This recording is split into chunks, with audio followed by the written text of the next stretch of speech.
All right.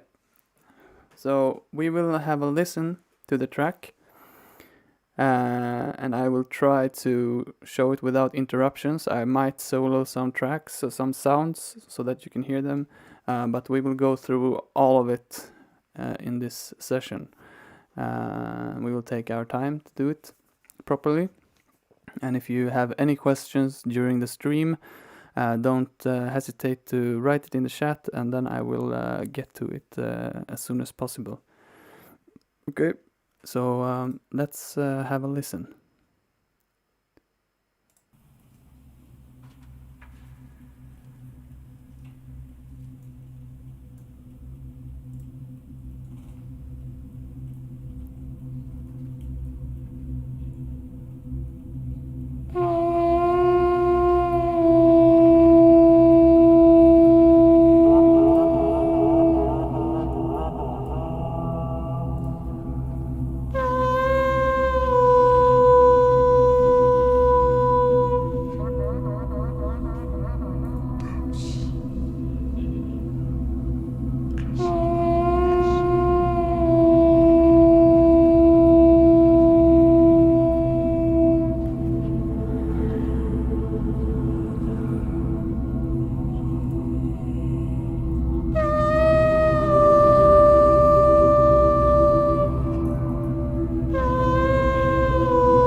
Yeah, now we're through the mines. The birds are singing. Yeah, so the idea, like I said, was that it was supposed to be a venture through the mines of Moria. So we start out outdoors. In the beginning, we have some ambience and very big atmospheres with the horns and yeah, it's like a warning call for there's something about to happen. And then when we jump into the track, that's where we jump into the mines and problems start to arise, and we feel that this Balrog is chasing us, and the chase starts, and we come into this cleft inside, like the old halls of Moria, where it's you here we are running through the tunnels. The whole cave is shaking. We can hear the bouncing of this huge Balrog, which is running somewhere. We can't see it, and the whole cave is just shaking, and we are running. And then we come out of this labyrinth, and we come out, and we come to this the old halls of Moria, the abandoned, the ruins, where we regroup. Look around, we hear that there are orcs chasing us. We hear the whispers, we hear the growls of the Balrog, and the malicious laughter of dark gnomes. And then eventually the Balrog reappears, so we run again into the maze and try to find a way out. And eventually we break through to the outside, where the birds are singing. Finally, hello B&E. There's a very famous graffiti crew from where I'm from, Bålsta. Their name is B&E. So I have a cultural history with that. So we will start by listening from the beginning then, and go through the sounds and how they were made. And I mean, as you could see, it's 85 channels, so it's quite a lot. I don't really know how I managed to do that with this processor that I have. Usually I come to 10 or 12 channels, and then my processor dies. I think in this case, I can tell you a bit about the project. This is for Positive Center's release, ISSXI, which is short for In Silent Series X something. And this is kind of an experimental series, I think. I don't have all the information, I don't remember exactly. But the idea anyways is that he have made several huge various artist releases where he invites people to make music of the same samples. So he sent me a pack of samples, and it wasn't few. It was like 1,000, more than 1,000 samples, loops, drones, all sort of hits and stabs and effect sounds. So much. It took me one night just to go through it, and I'm pretty fast when it comes to go through files. So I narrowed it down. I don't know if we can see here. Oh, here we can see. Let me check. See here, I saved like my favorites. You can have a look. Let's see if I have. Yeah.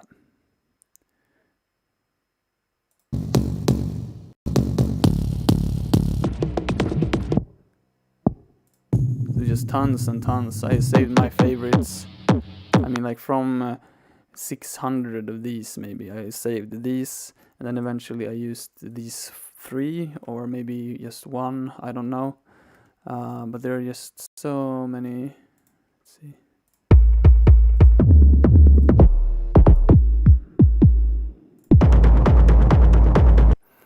And This is very cool, and also one of the reasons why I recommend you. Hello, ND. Thanks for joining us.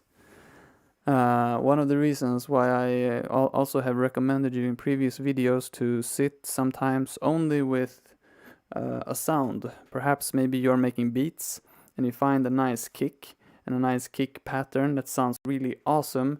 Then maybe that evening you don't feel like making a full track.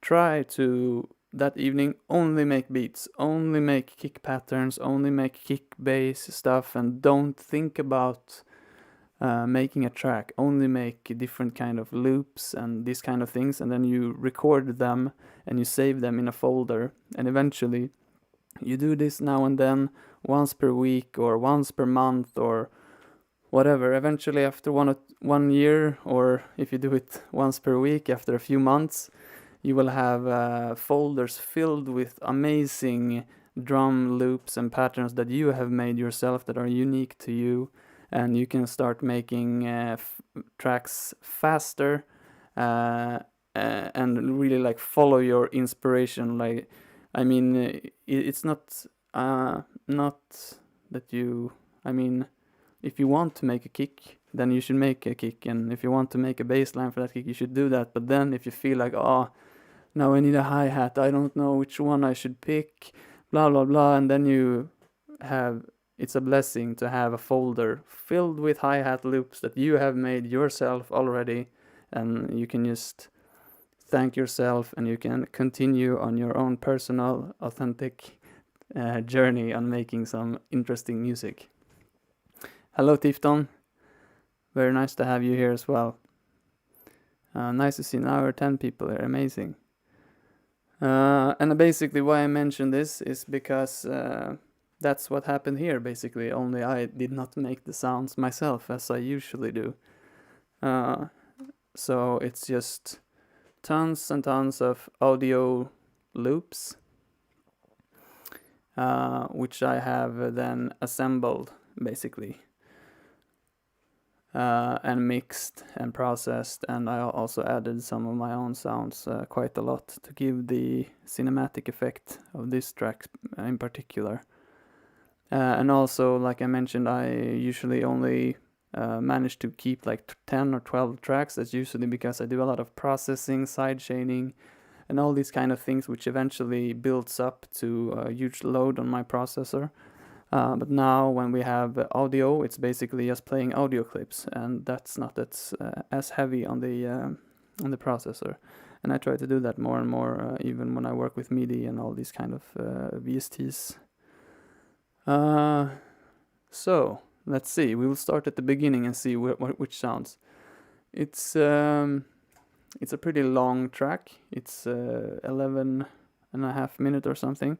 From the beginning, it was 14 tracks. When I made this, I really tried to push the arrangement aspect of it, since they have made such huge work with making all the sounds, all these ISS clips they have made, and these YAL, these 63Ds, I have made, I think, all of them.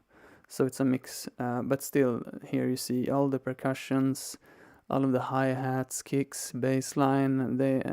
I've done this, but they have done a lot of work. So, and that's a very important thing, because a lot of people, they are afraid to use presets. They are afraid to use. I remember when the sync button was coming into DJing, people were really afraid of it, and they were talking shit and saying that it was killing DJ and all this kind of fear-driven nonsense.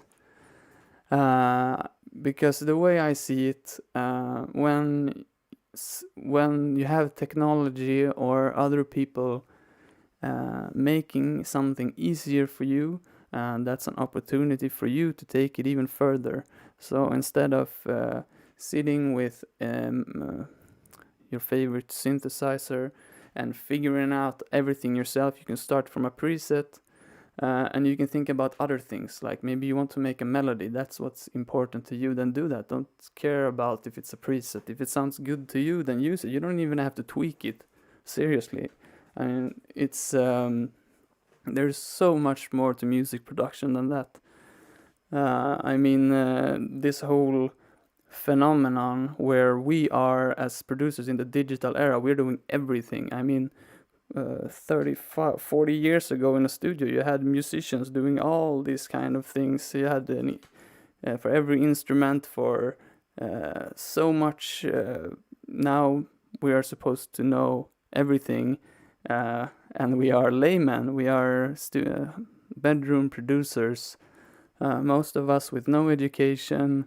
We just want to have fun, and yeah, I get a bit upset when all these aggressive people are scaring people from expressing themselves. It's just have fun, and it's all good.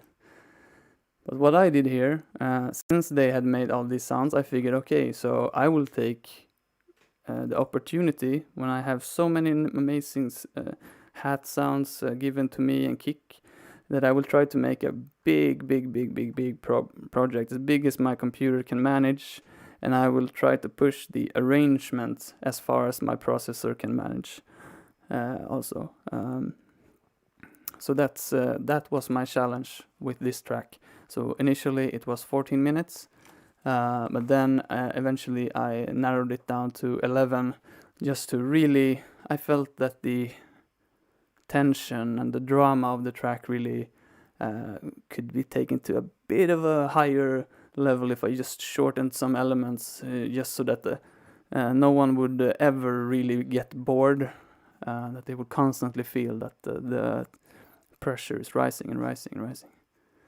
Hello Lex, nice to have you here also. So yeah, for the fourth time, I tell you now, let's listen to the intro and see what sounds we have here. We'll loop this, Control L or whatever Mac shortcut that is, some little pretzel L or something. Okay, let's listen. Do we hear? Wait, we need to do this. Yeah. All right. So, okay, I haven't rehearsed this at all, so I will explore it a bit with you. Here, okay, Shaman. This is just a field recording. I add these kind of field recordings very often just to give some of this roomy kind of sound. Although we are used to it, like if you walk in nature, you don't think about these sounds. You don't think about the leaves sounding like this. It's noise, but when you hear it in a track, in a DAW, you really hear it and you think like, oh, this is not good. But for me, I think it gives a kind of real world sound. So I add it to a lot, actually, even though you might not even think about it. It's more a feeling that you build with it. And this is from a ceremony that I had some full moon in November, I think. And here it's me breathing.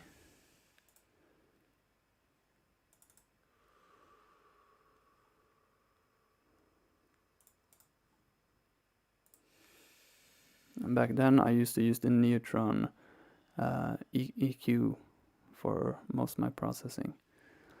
And it's interesting to show you because this track I did it in December, so I have changed a lot of my mixing techniques. So a lot of what I show you in this one is not what I will advise you to do in the future. But yeah, this is one part of it. See if we can hear the breathing.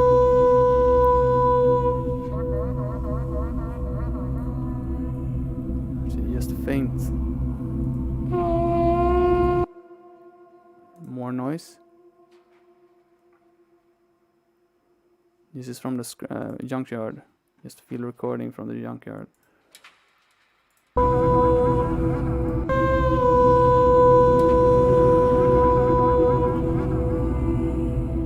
Oh, this is a reversed singing bowl. You know, the Tibetan singing bowl? I hit it and then I reversed the tail and processed it.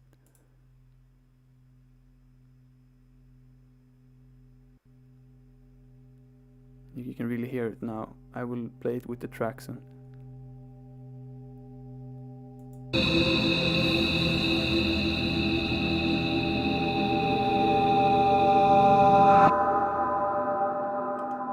so it's just a simple rise kind of effect, but I made it with the singing bowl. And let's see, here we have some horn samples that I recorded.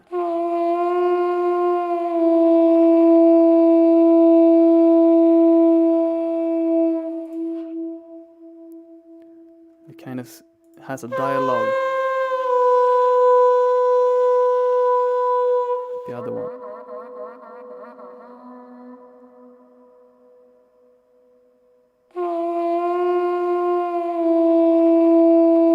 And here I placed these elements because when you, without these, if we listen without these, it's windy, we are standing somewhere, we hear this, the voices, it gives more, not really a feeling of the environment, it's more about the mental tension that's going out. It's while you have the kind of natural, the field recording giving a atmosphere and a reverb, and then the horns come like an element which is right beside you, and you get, by the reverberation of this sound, your mind get a approximation of what kind of environment you are in when the sound travels, like with the long reverb. You hear that, oh, it's a very open, big space. And I tried to have these other horns a bit lower with more reverb to simulate that they were far away, so that we are using the first horn to call someone, and then we get a response from someone further away.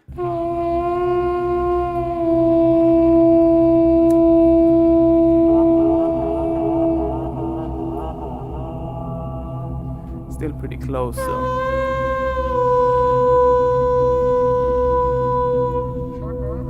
There. Here it's like it's a mile away or something.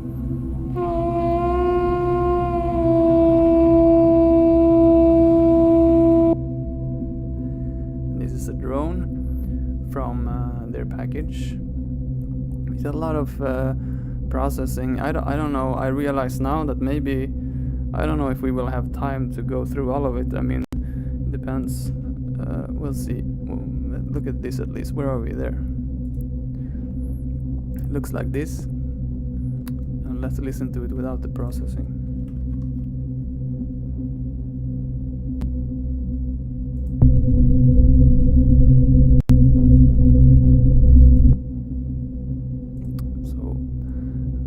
A lot of the highs. I did a dynamic EQ here.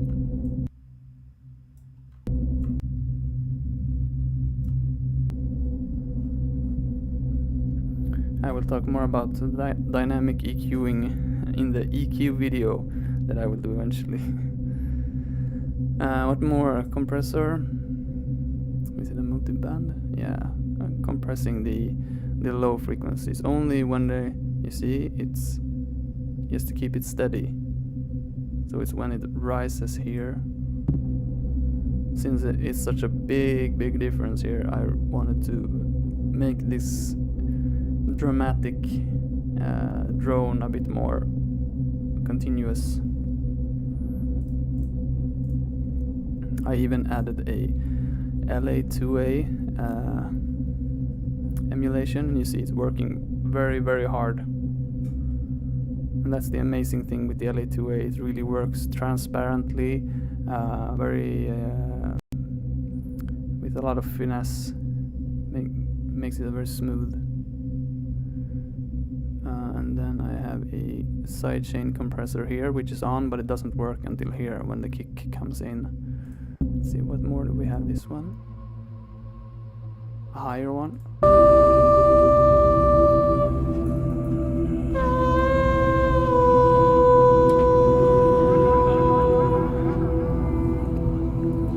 Let's see, what's this?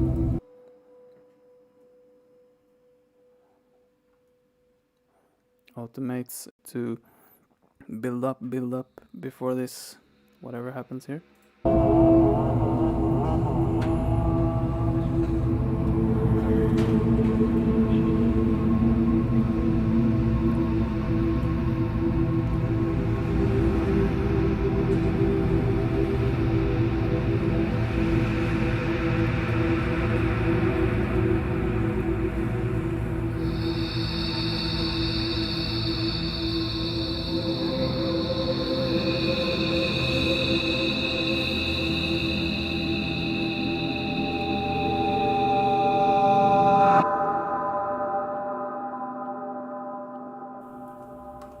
Yeah, I think that's it. We have this engine also. This is one of my favorite sample-based synthesizers by Eduardo Tariolonte. Yes, an amazing, whatever you call it, people who make these kind of, he's a developer, I guess, makes these kind of sample-based synthesizers. This is the Dark Era. He has made one called Era, which is also kind of like medieval inspired, I think, and he makes a different kind. This is a bit darker, and this is like perfect for the Ntogn sound, and I used it a lot on in my live set last year, and I try not to use it too much, but really the content inside is so amazing that I have a hard time not using it. For atmospheres, it's just amazing. We'll listen to it.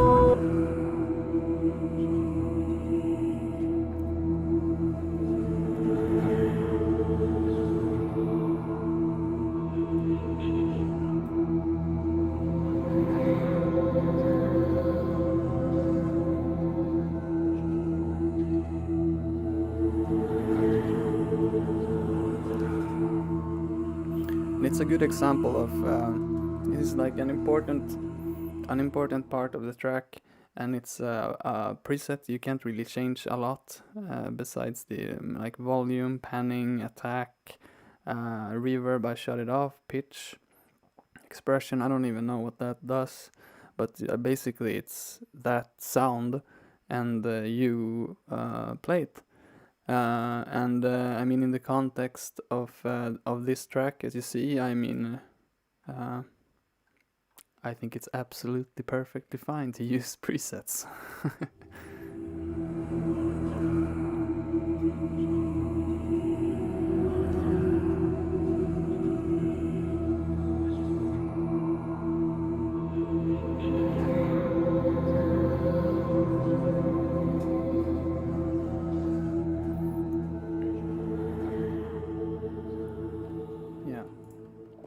I think a good thing, if you're using presets, is that you pay for the synth, at least. Because that's what they are made for. They are made by developers to enable producers to use their ideas to make it into something bigger. I mean, if he heard this track, he would think, wow, nice, glad to see it being used. Okay, and then we have the kick part. We will listen a bit. We can listen when it comes in, and we will go through the kick section and the percussions. And I guess we will talk a lot about the low end.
Yeah, and this mix has a bit more low end than I think that I wanted. When I send, because this is a pre-master, this is the raw project that I send for mastering. And when I send a track for mastering, I usually inform the label owner or mastering engineer some thoughts that I have about the pre-master. For instance, here I make sure that I sculpt the low end to sound the way I want. I can leave a bit of subs more than I would want, just to reserve those frequencies for the mastering engineer, and that is because mixing is about getting it sounding basically exactly the way you want it timbrally, and by timbre I mean in sound and character. The mastering engineer, his job is to get the levels, the balance right, basically. When you send something for mastering, what they do is set the brightness of the track right, and they cut the low end a bit, and they pull down or up the low end, up or down the high frequencies, so that you have a overall sound image that is balanced to either the record, to the artist, to the label, genre, or whatever. So for here for instance, since I'm working with a lot of people that I don't know, I don't know the other material, so I leave some low end for the mastering engineer to work with, which will enable him to pull all the tracks on the record together to sound like one. If I cut low end here and do it exactly the way I think I want it, then maybe he thinks he wants a bit more this, a bit more of that. Then he will have to boost things that maybe are not really there, and that's not possible, really.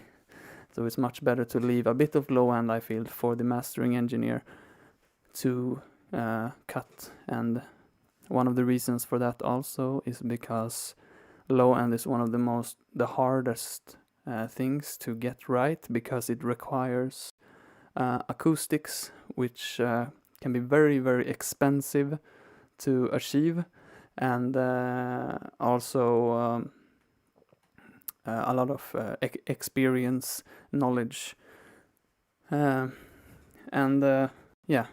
So I prefer to leave that to the people who have a really professional sounding studio, although at this point I had a really good studio. I'm not there anymore, but yeah, that's a good thing to have in mind, that leaving a bit more low end is usually better before mastering than having too little.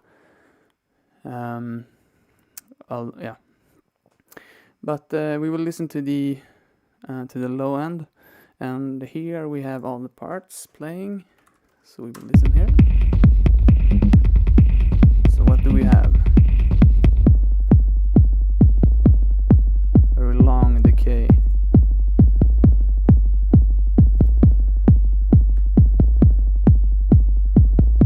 Have an exciter. This is what it sounded when I got it.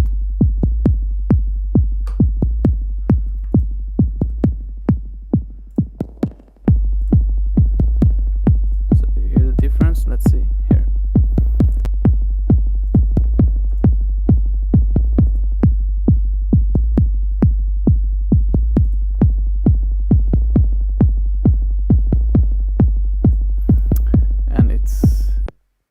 And I have a little click here of my own.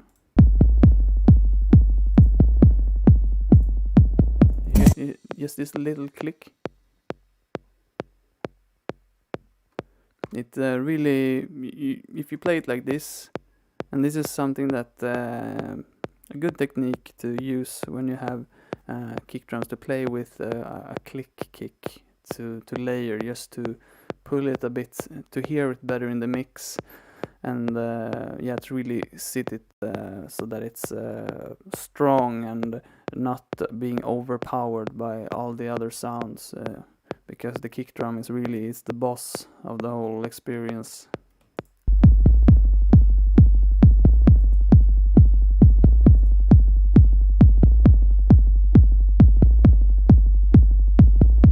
Yes, Taylor, that's correct. Because when you're sending something to the mastering engineer, he can't lower the bass line. He can't lower the click. He can't change the sound of the kick or anything like that. But what he can do, for instance, if you have the spectrum, for instance, and you have your kick drum here. Let's see here. Here you have your kick drum, the fundamental of the kick drum, and it has a lot of power here. And then your bass line is here where the kick hits. You want the bass line to be ducked a bit, so the bass line works here, and then it goes down a bit where the important part of the kick is, and then it rises here, something. A lot of the tactile feeling of a bass line is actually somewhere here in the hundreds and 200s, and then you have some rumble here. But this area, the really low end area, if you have the important part of the kick here and the drums and your rhythm section, and then you have low end of your bass here, it's really fine for a mastering engineer to come in here, put some EQ here to attenuate it so that it sits well in the mix. But it's hard for him to go in here and start to cut, because then it really affects a lot of important parts. So that's where we really have to work on every layer to make it sound right. And also, like when we talk about levels, this section here, everything that we hear now,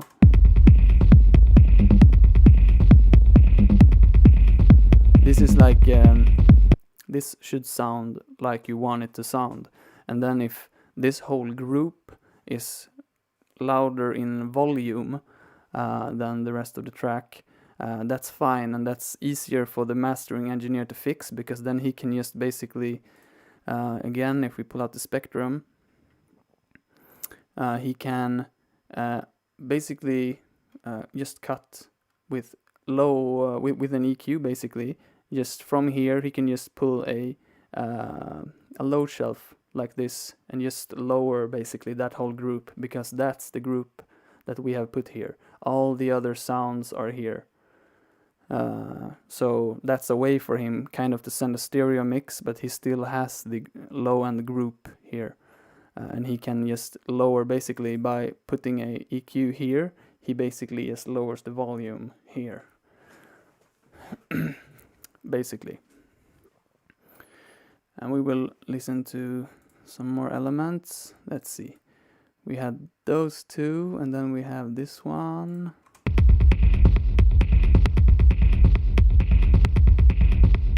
Giving some saturated, kind of noisy.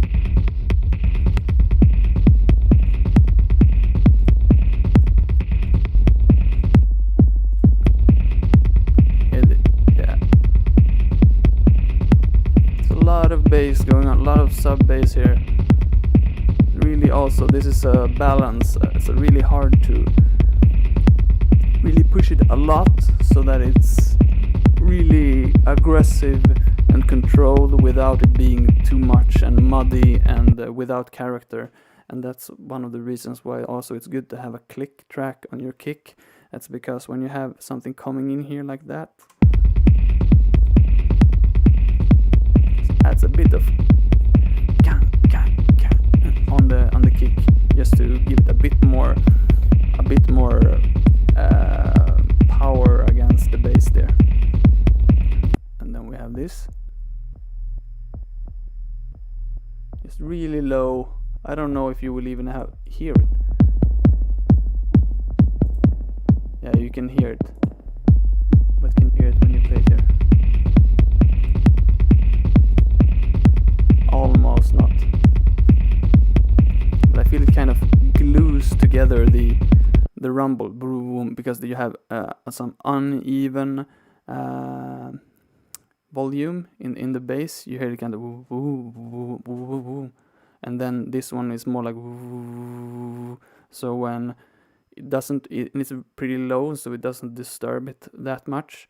But when the other layers go down, then it's surfaces, because the other sounds fall below it, so it keeps a more steady kind of bass. And then we have this one.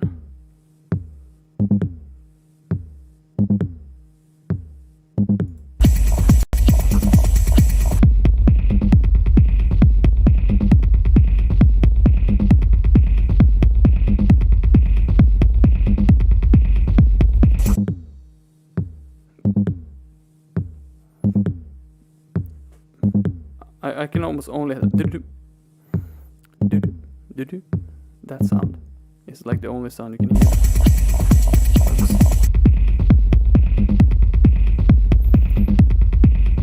So yeah, I mean that's the bass layer.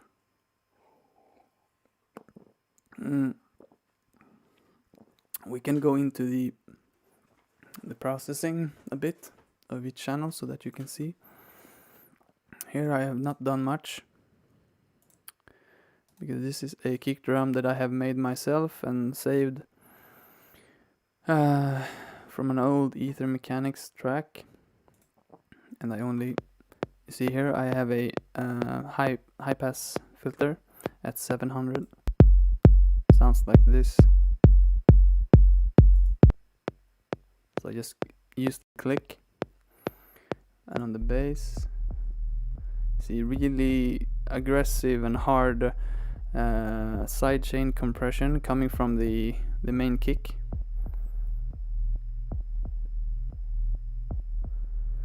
It's in mono, of course. Let's see, this one has a bit more. Let's see how this sounds without the processing.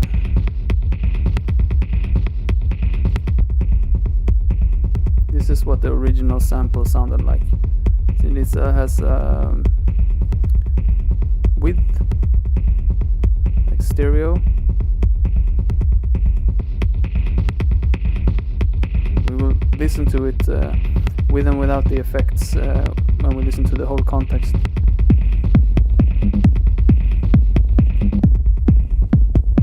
See, the whole rhythm just collapsed. It's like I shut it off, basically.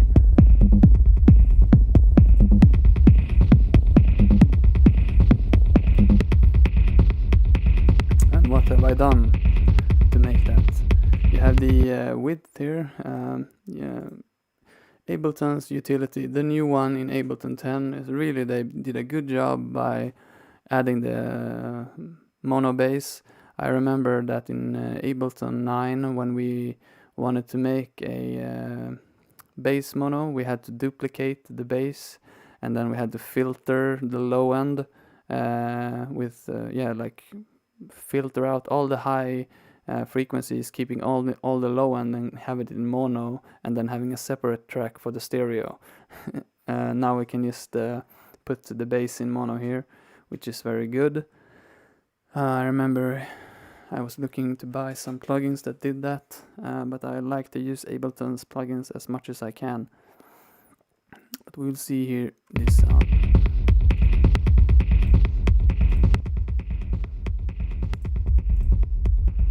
What have I done?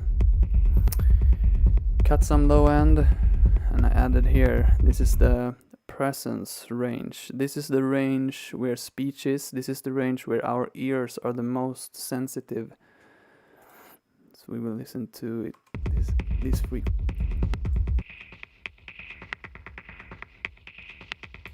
Let's see.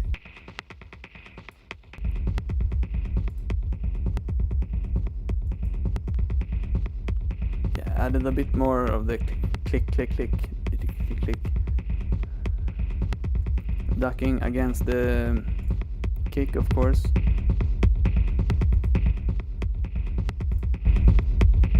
Some saturation. And the saturator is not only increasing the volume, it's also introducing some harmonics, adding some extra high frequency and mid frequency. It adds some transients to the sound. I will talk more about that when I make the video on compression. And then the amp, also mono, so I don't know why I did that. Yeah, that really doesn't really... Okay. That's weird. It's interesting here, I put it in mono, and then when I put it here in less width, it's more mono.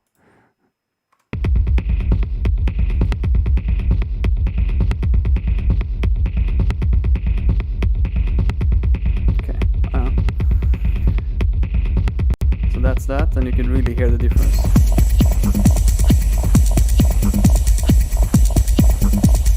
It's like the whole track is built on that, on this processing.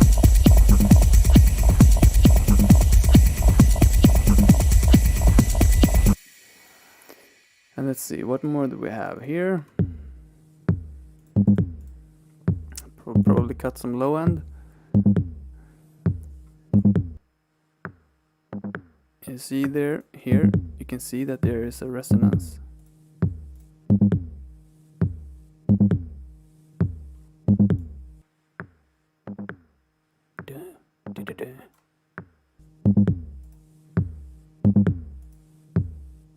So it's a bit more darker, added some brightness.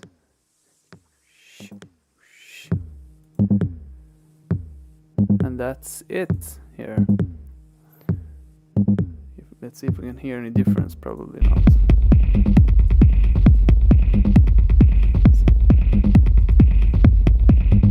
Yeah, you can hear.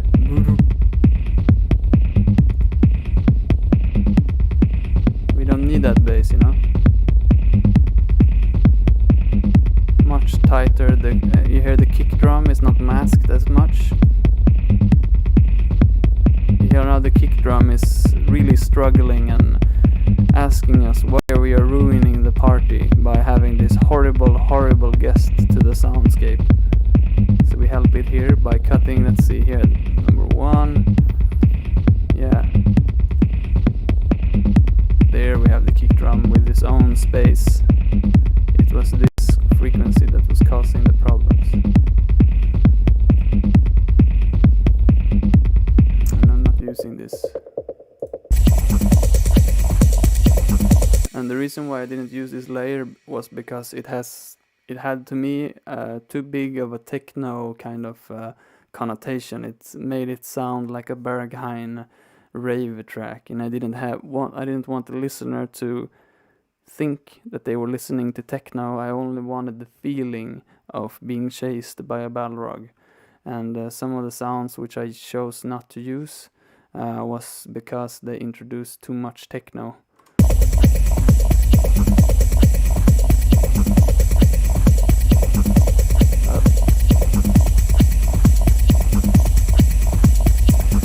So then let's see, what do we have? We have the hi-hat here.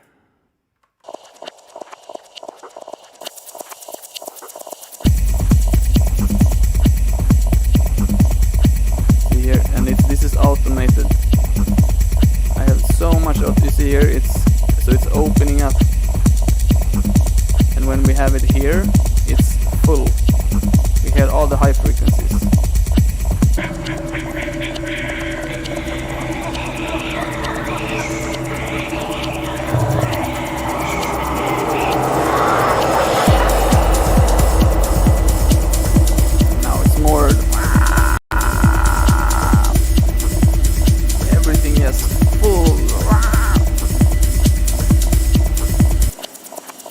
everything is just blasting. Wow. But here in the beginning I wanted to save as much as I could for later. Just try to build it slowly, introduce something. Okay, but if you introduce something, take some part of it away, just to keep some of that for later, just to have that impact on the final drop here. And we have this, that, this, is it this one? Earth? No, is that? Let's see if we close this one.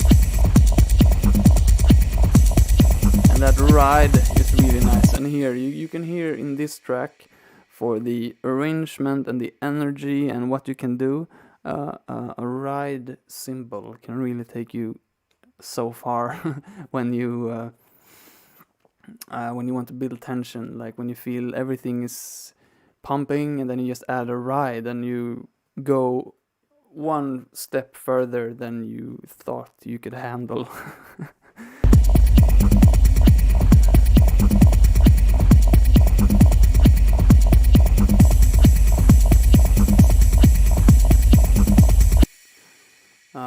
But we will listen to this part again from here to there, and then we will go into this section. And meanwhile, I will go to the bathroom.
ride cymbals coming, really adding to the arrangement.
Yeah.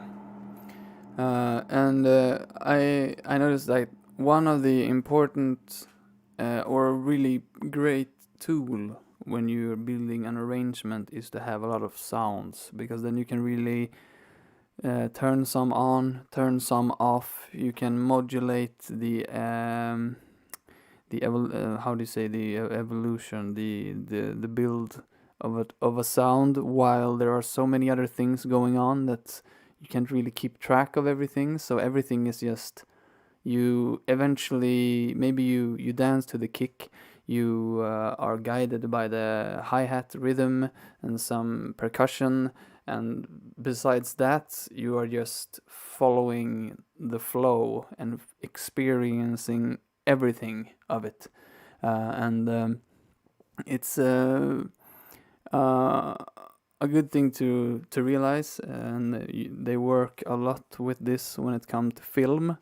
For instance, when you hear a lot of many movies, even though you've seen them many times, you don't even think or notice sometimes, perhaps, that they have music at all, because you're just so you're guided by the what you see about the dialogue and everything that's happening, that you are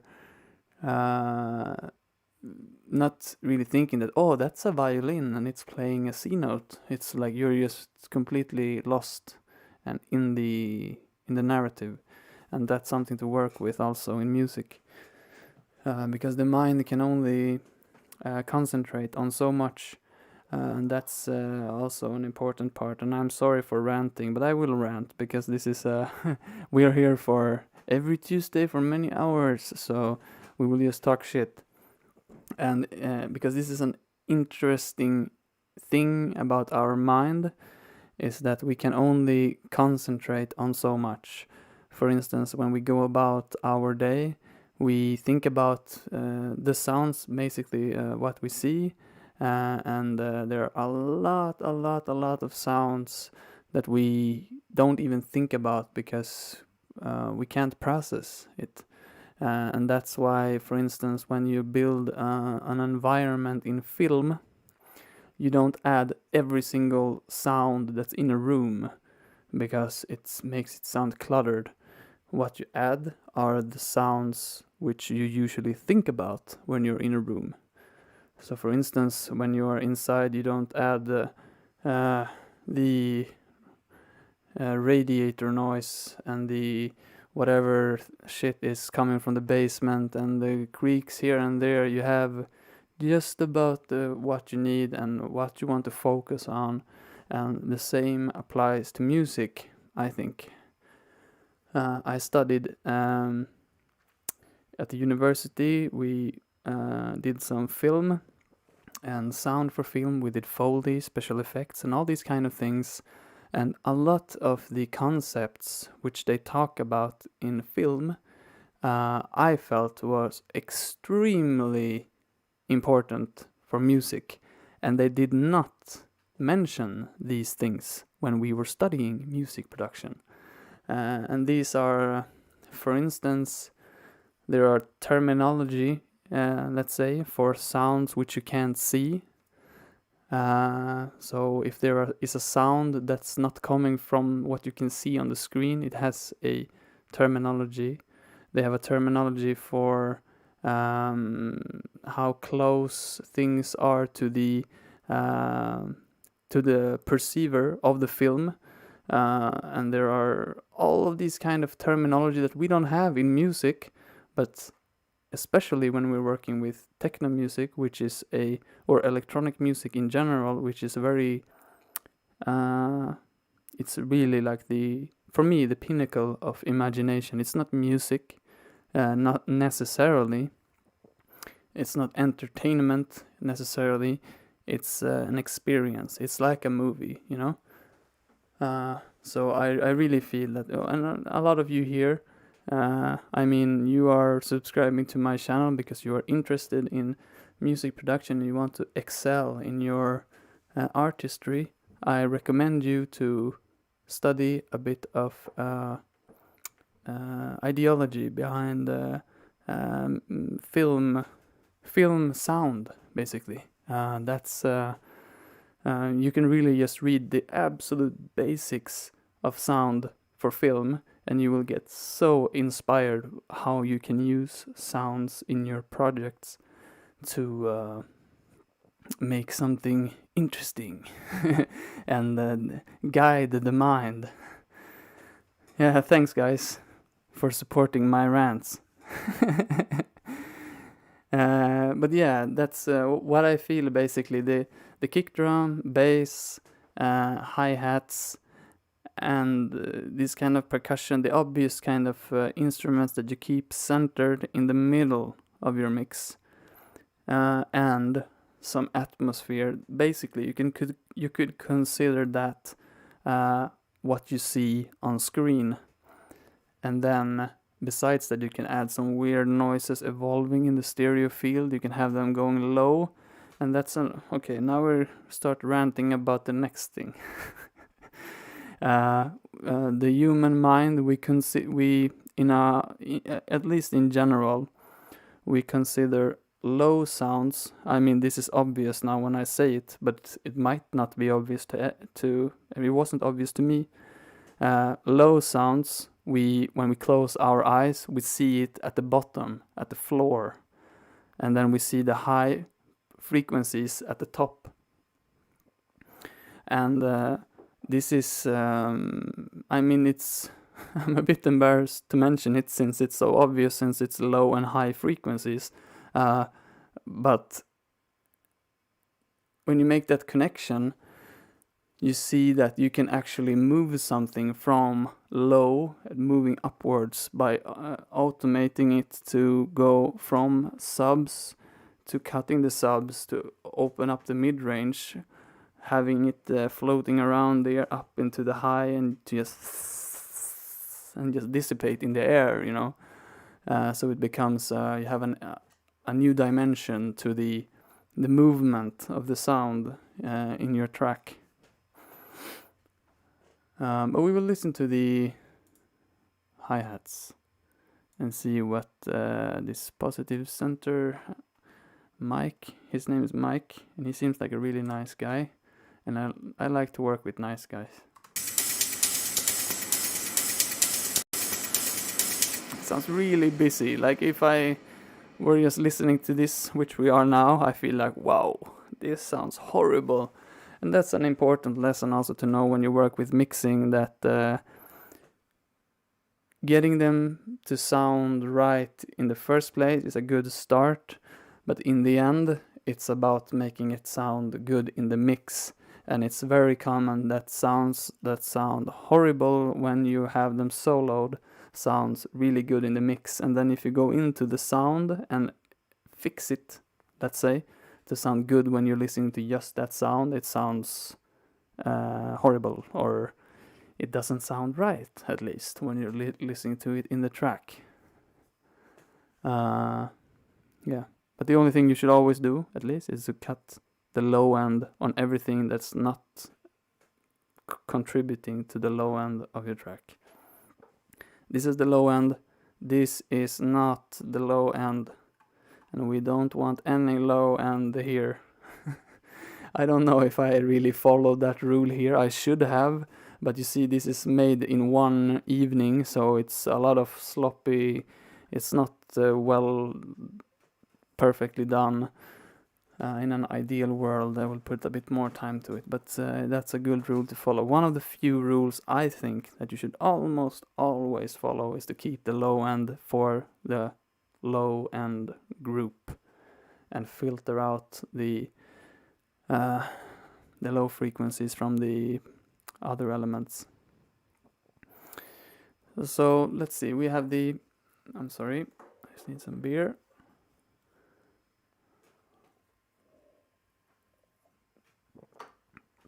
So let's listen. This is the one of them. Simple. Original.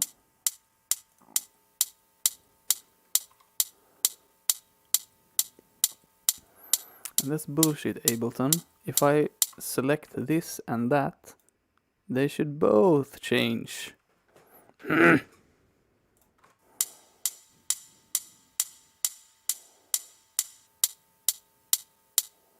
Original. We will listen in the mix.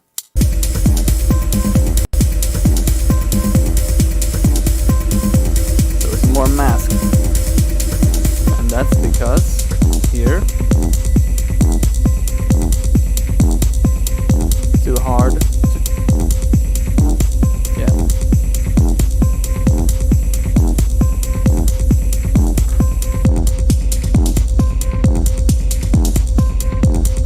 For instance, when we go in here, this hi-hat is absolutely vital to this part here, because we have a silent here. Here we come in here. We have a lot of hi-hats here.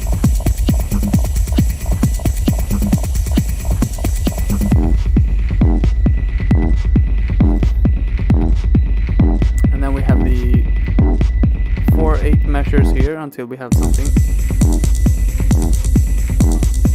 to the ride, and we just want to add something more,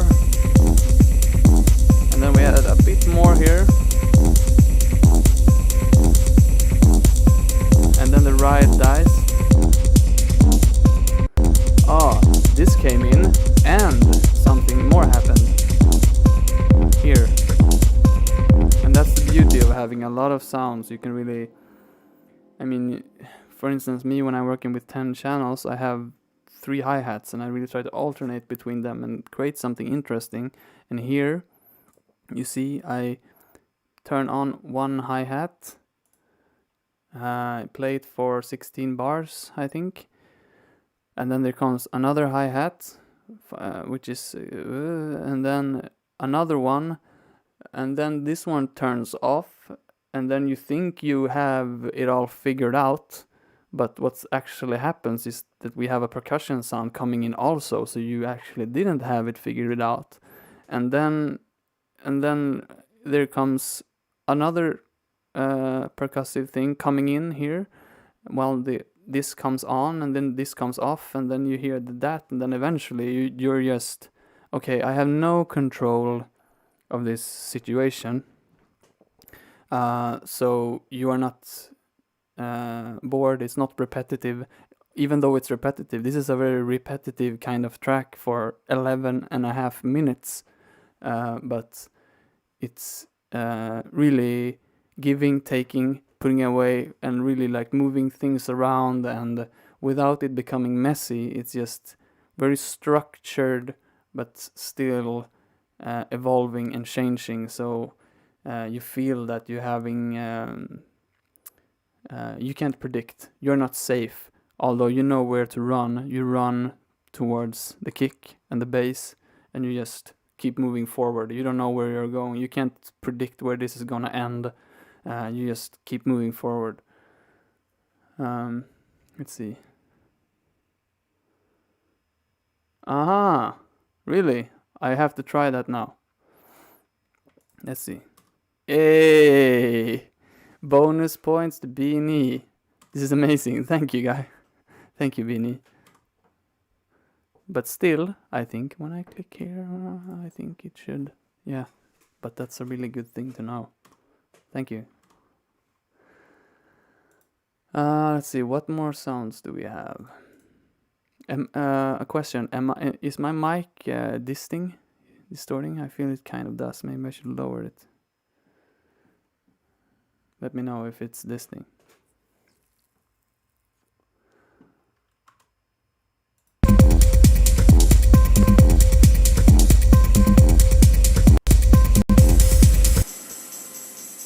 Yeah, we have this.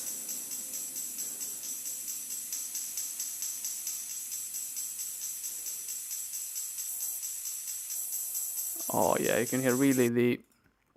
Okay, we will do this. Can I wipe? Okay, another thing, Ableton, if you're here listening, if I control click this, I want to select this and that. Not, I mean, nothing, I can't do that, why? Come on, you've been doing this for 18 years. Okay, let's see.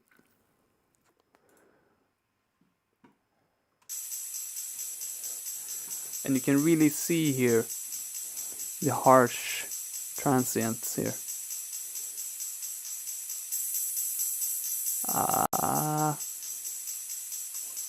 And this requires also a lot of finesse to cut just enough, because we want to have that noise also to give some tension, but not too much to sound horrible, because this whole experience is about building tension, building tension, building tension. And if you have one hi-hat, it sounds. We will try it. We will hear. Let's see.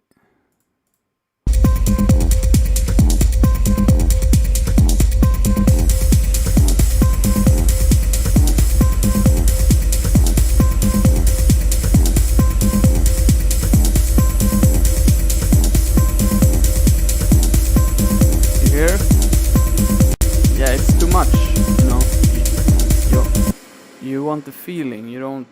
If you have it too much, then you want the people who listen to it, the experiencer, to feel as building, and nothing should feel like okay, I really wanted to listen to this, but I really need to hold my ears right now because that sound is a bit too much. It just should be like increasing, and it just feels like it's smooth and building and just growing, and you know, nothing should be disturbing, but it should also not be safe, but it should be safe by the steady beat. And I'm not making any sense right now, perhaps, but yeah. Whew. Let's see here, and we have the ride.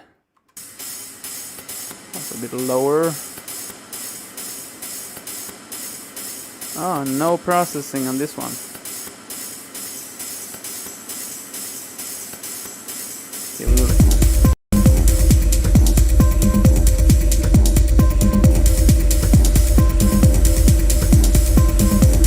These two really build into like one. These two together, they are like one huge sound.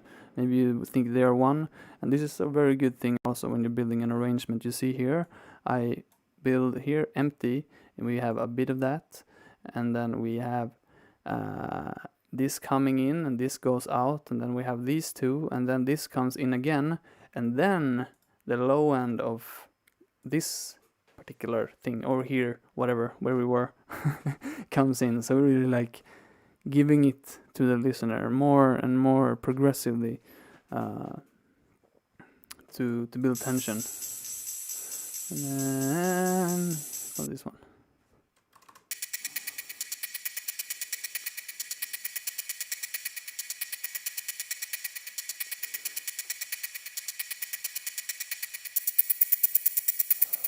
Again, you can hear that really high. Yeah, I cut it a lot.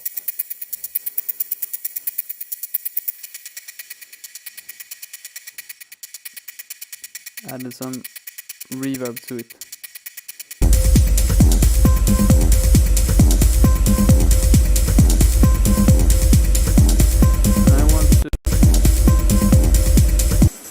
I want to talk a little bit about the processing on this one.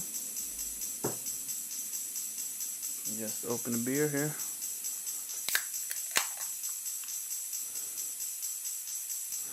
You see I have the delay. And it's an interesting setting here. You see I have it 100% wet with the left ear with a 1 millisecond delay, which is not a lot. And then on the right ear I have 17 milliseconds, and this creates a stereo effect. It's called the Haas effect, and I will talk more about that when I make a video on delays and reverbs. But basically what it does, when the delay between the left and the right ear is short enough, the mind psychoacoustically add them into one sound. So even though it's sounding first in the left and then the right, dun dun dun dun dun dun, like a ping pong, it goes so fast that the mind assembles them into one sound, a wider sound.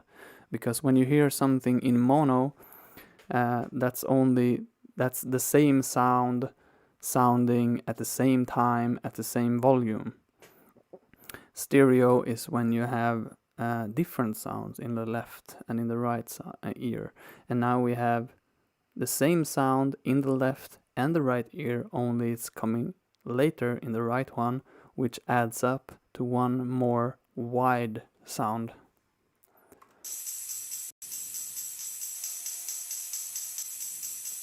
And this,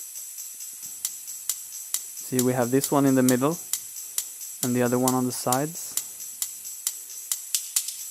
It's also more in the middle. Also in the middle. And still we have this one on the sides.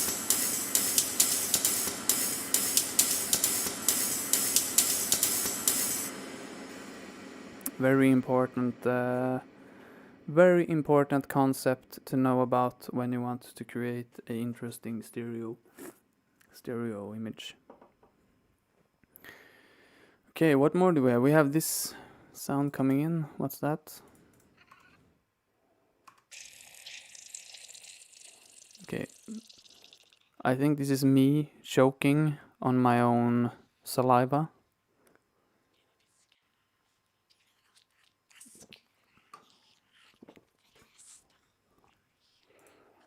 This could be interesting to listen to without... Okay, I will do this just so that I remember.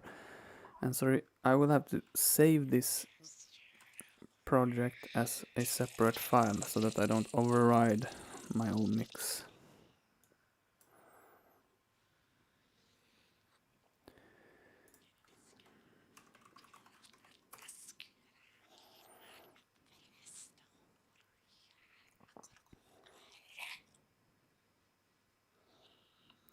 You see, my computer, it's barely managing this whole situation.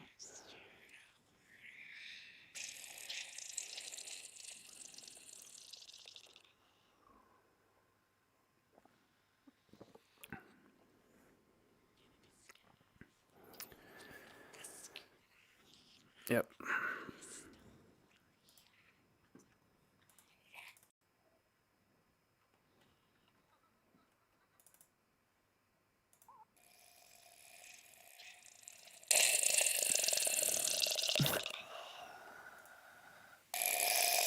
This is me making weird sounds.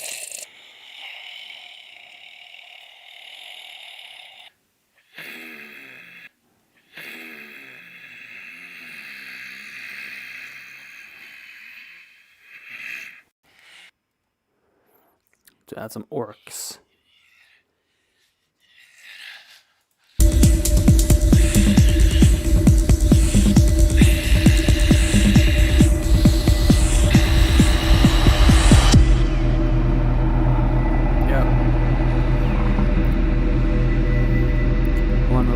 I want to encourage you to do is to be a bit mad.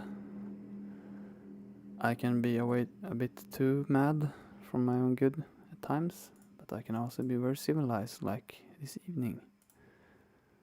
Let's see, what's here? We have some perks. Okay, we will listen to the perk loops.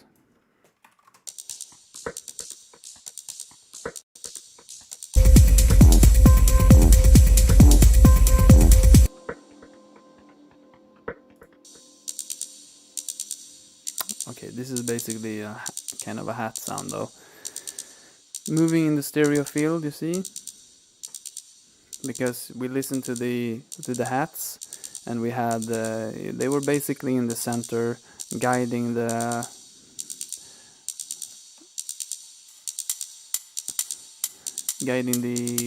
venture forward, and we had some stereo effect, but it's basically all static forward. It can be nice to break that by moving some sounds like this to the sides, really having like in this particular scenario we are running forward, but there are happening things around us. Like when you are running and something is chasing you in the woods, there will be wolves maybe circling around you. They're running on the sides, and there's something there on the left side and on the right side, and then there's something happening there and there. But you can't focus on that too much. You have to move forward. But it's nice to add that so that you can really give yourself into the experience and really feel that there are things happening around you. Let's see. This is a bit, you see here, it's a bit to the right. Also to separate it a bit from the main center. Here it's to the right.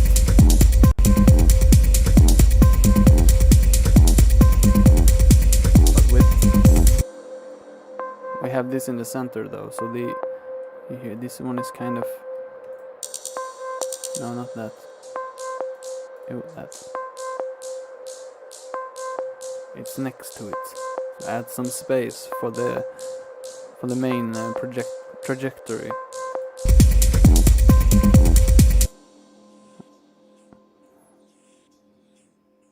Here's something that comes in, you don't really hear it. Here.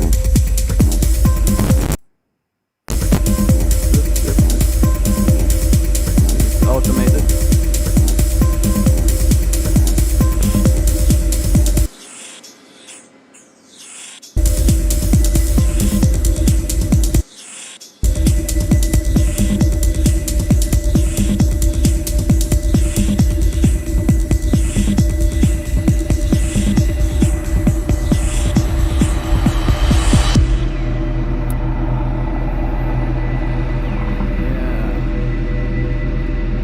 Much more than that in the drums. We can have a listen to the synth loop. Okay, and you see this is a very big project, so it will take some time to go through, but we have time. We'll see here. First synth loop. And I'm so happy that my computer is actually working with me right now. You can see the CPU here, it's really struggling to make me happy, but and I'm very grateful, computer. I have bought a new computer that will arrive. It will be released in the end of May. And after that I will have 5 or 6 times the processing power of this old laptop. And then will be game changing.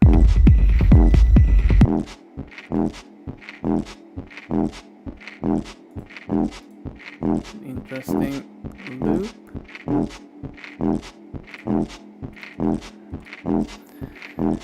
Again, we will listen without the processing. This is the original. Obviously cut a lot of low end. Bass in mono. Put it together. The erosion is very nice to add texture. You will see me using this a lot.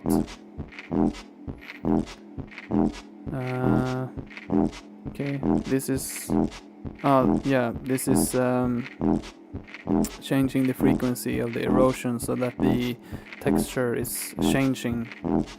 It's a technique that I've been using for many years. Saturator, volume basically in this case, but also a bit of harmonics, just a bit. And the LA2A, just keeping it just a bit.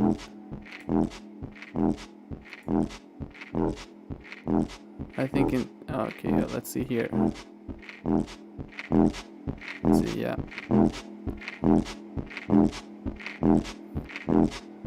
Keeping it a bit more stable here, and then it doesn't work as much when the volume goes down.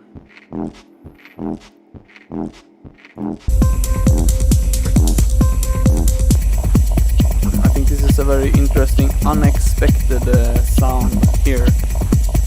Here is just mayhem and you don't know what to happen, and then there comes some character. Woof, woof, woof, woof, woof. And you're like, whoa, what happened? And it's not maybe here. You start, okay, now I know what's going on. Alright. And like, what more is going to happen? Start thinking, dun, dun, dun, dun, dun, dun. Oh, okay, a little hi-hat. Okay, nice. I'm feeling okay. And then when that ride comes, personally, I just feel that I have come to the right place or the wrong place. I just want to get out of here, and I would run.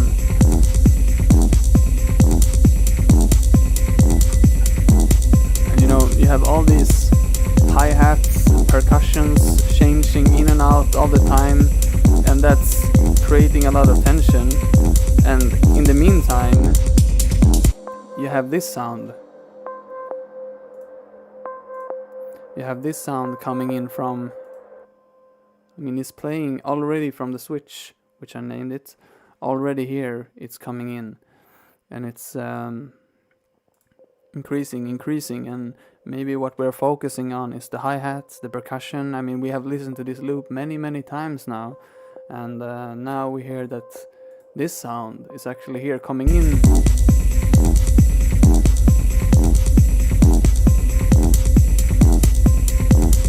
And then we listen only to this sound perhaps now. And then we can't focus on all the things that are happening with the hi-hat. Is coming on and off, and the perks is coming in and out and rising, and the filters are coming in and out, and it's not messy. It's just building, like dividing our attention and really just creating a scene where everything is happening in unison, moving forward, but we can't keep track of it, so we have to just experience it and move on, and really like just run toward the mental goal. And of course it just increases until my computer dies.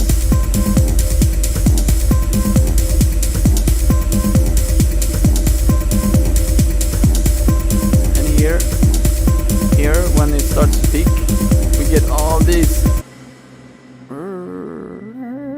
coming in.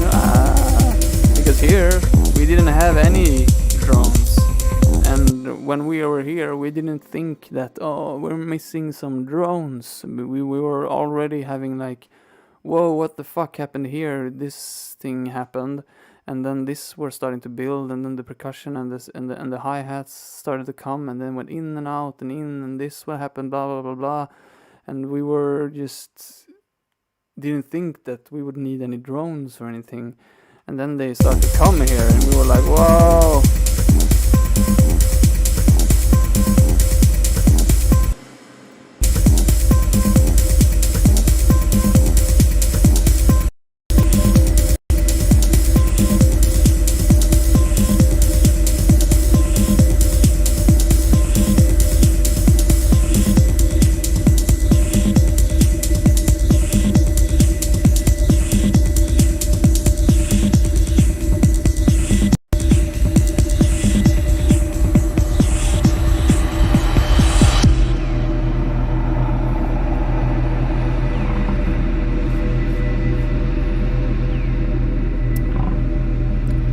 Some sort of rise there.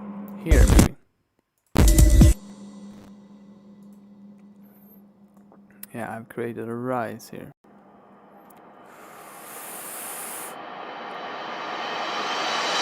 Good. Small stuff like that really add to the produced and crafted feel of the track, I feel. I mean, this we have been in previous videos we have been making loops, we have been making rough arrangement, and one of the details I think that a lot of when you really want to make a finished track is making small stuff like this here and there, and it can take a lot of time to find the right material to use. For instance, this one is probably a a hi-hat or cymbal, which I have one of these probably that I have recorded just one hit with the reverb, and I have recorded the reverb like this, and then I reversed it and put it here to make it fit organically.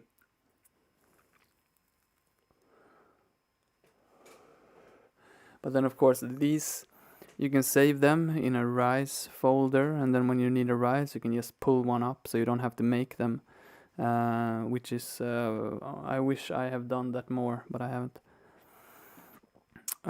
Okay, and then we fly into the break. We will listen to it.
Yeah, so it's a, let's see here.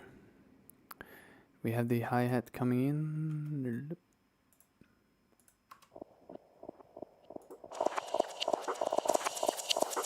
Increasing.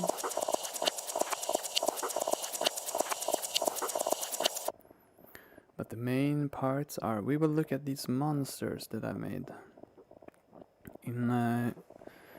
Within the Hypnus crew, I am famous for my little monsters. People always tell me, oh, you need more monsters, more Ntogn monsters.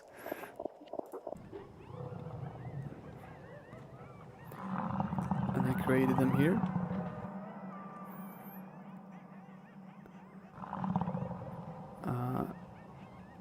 And these are actually not field recordings that I've made myself. These are field recordings from Yellowstone Park in America. They gave out, they had like a library of free field recordings. I will try to remember to share it on Patreon. Wait, I will have to make a note.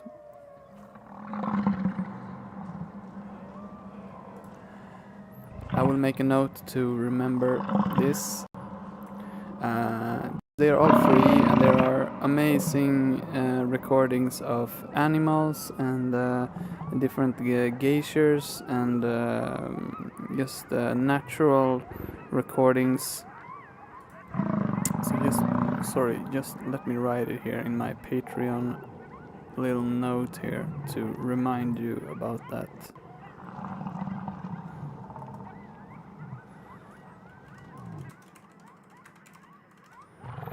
Yeah. So I added some coyotes. It's not like the optimal thing for this particular scenery, since I wanted it to be like the ruins of Moria. Maybe there weren't so many coyotes there, but I still wanted to add some sort of mayhem and some sort of that you came into a place where there were things happening. So I figured that with a bit of a stretch, I would think that there were some creatures at least in this space, which were represented in this case by coyotes. Yeah, we will listen in context.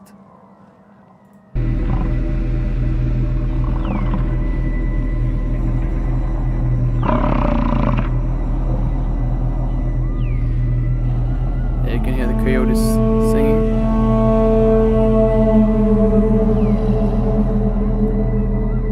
Again, the horn from the beginning. Like we're regrouping, calling the horn. Yeah, our friends are still there and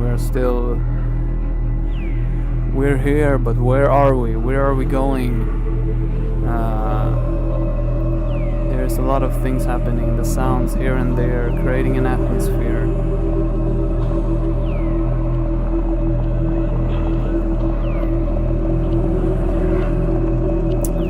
But yeah, I think we will need to listen to a particular sound, and that is the Balrog. Is this the one? Yeah. So, let's see, I will look at the comments. Let's see. Yeah, that's great, Lizard. Really, I use my Zoom recorder every week, record sounds, and it's really gives a new dimension to the to my music, especially for the Ntogn stuff. But also the ether mechanics, for sure. But anyways, this is the bison. Let's see. This is what it sounds like. We will disable the... Hey Alan! Nice to have you here. And we will listen to the raw recording here. This is a bison.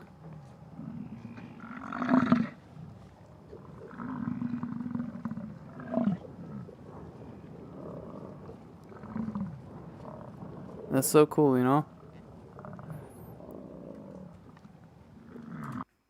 Oh, I need to remember the 0. Actually, this is what it sounds like. I added this. Cut some lows, cut some highs. Up again. And then the atmosphere. And then I had the -4. Pitch it down. Interesting fact is, for instance, when you want to create these monsters kind of sounds, I think a lot of sound designers are using actual animal sounds to create these sounds. For instance, Jurassic Park was one of my favorite movies to be absolutely horrified by when I was a child. For instance, when they made the T-Rex kind of growl when it was screaming, they made it from a baby elephant. So basically they had this... I wish I could pull it up now, but you can maybe watch it later. And you can watch the whole Jurassic Park movie maybe. I think I will do that. I haven't watched it in 15 years. I think I will watch it again. But basically when the T-Rex was screaming, it was I can't really remember exactly. I think it was either a dog or a baby elephant that they used. And they just pitched it down and put the all sorts of whatever sound processing to create this more kind of guttural, huge animal sounds. Yeah, okay, well, if you don't have a baby elephant nearby, you can always use your stomach, Alan, to make these kind of monster sounds. That's absolutely fine. Actually, in one of my tracks a long time ago, I used farts, and when I was peeing, I was recording the sound when I was peeing and creating this kind of creak. So I really enjoyed that because I was panning it from the right ear, and it was like traveling through into my left ear, so I can really feel how I was like peeing through my brain. And also, of course, I found a mild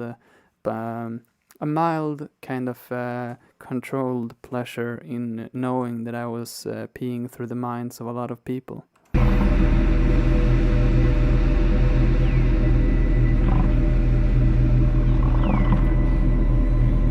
What's this? Yeah, it's more bison.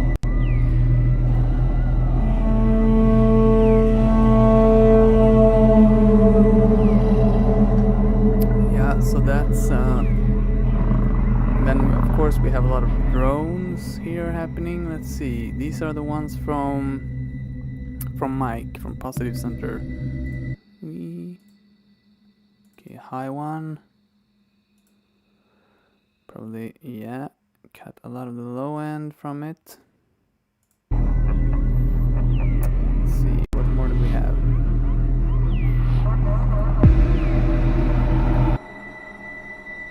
Yeah, and this is also building. This is interesting here. It's building during this scene. And it's a very important part of that, of this section. I mean, I wish I add this more often, like this kind of stringy things. And I think Alan, or Medusa's Coil, as a movie kind of score artist, you know, the effects of strings. I mean, really, you don't really think about it here. You don't think about it, but it adds tension.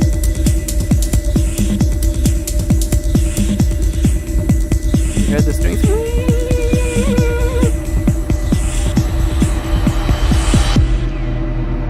And here still you have the strings. See, without the strings, it's just nothing. I mean, now when we mute the strings, we hear like, okay, this track is horrible. I mean, this track wouldn't be a track without the strings. And we didn't even think about the strings before, but now when we hear that, wow, the strings are there.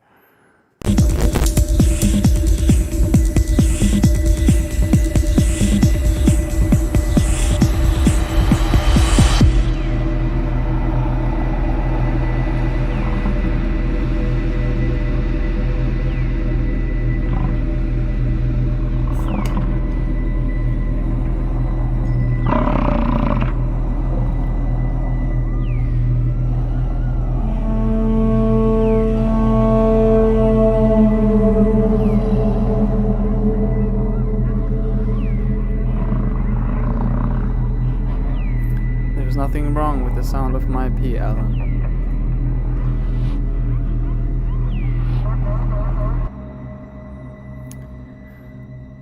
So yeah, the string was there, and this little riser, this little rascal, let's see. Again, adding to the whole thing. What do we have here? What's this? Again, some nature sounds, and I apologize for the for my delay with the chat. I see the chat like maybe almost 1 minute after you write it. Yes, so you know.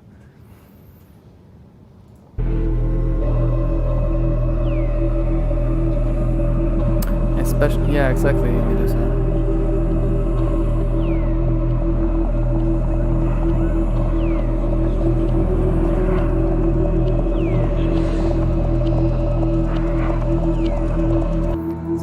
Focus now on the vocals here, and meanwhile, I just want to, Alan, you remember we were talking about a string VST, you know, the developers who made the string with Hans Zimmer.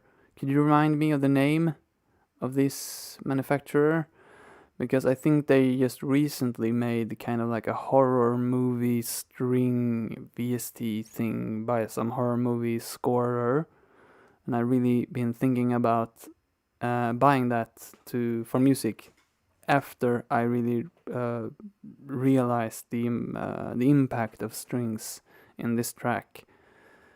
I really have forgot the name of what their name. Okay, I will do my best at trying to focus on something else right now. My ADHD is not very much controlled. I am trying to have some beer now to make it easier, but it only works so much. Yeah. Okay, this is not a bison. This is your music teacher.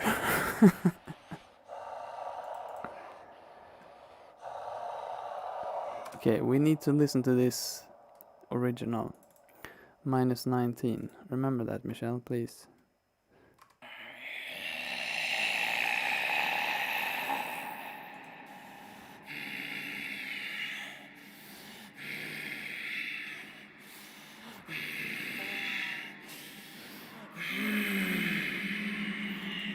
Really, like, leave all inhibitions aside. I encourage you, and like here, like really making really psychotic noise and sounds, and that can really add to the feel of the track.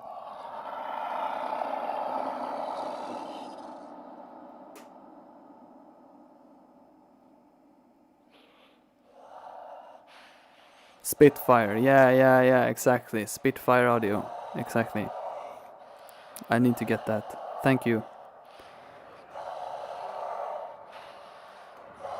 Let's see, what's this? More maniacs.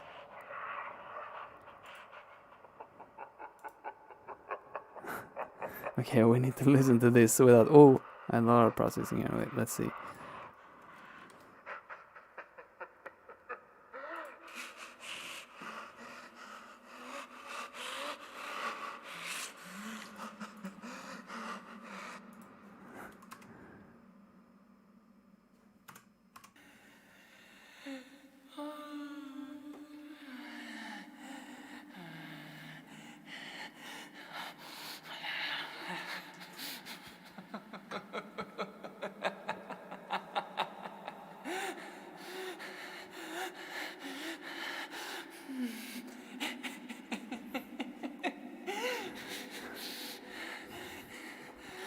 Sorry if I'm making you guys uncomfortable right now, but I think it can be quite educational to do that.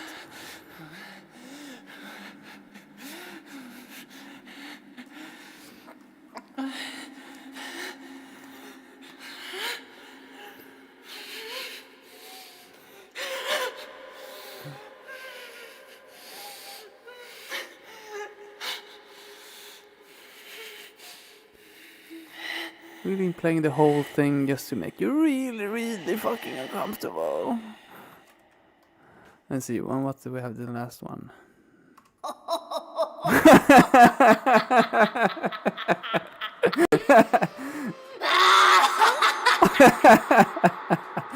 Okay, let's listen to that without the pitch. It probably sounded the way I just did.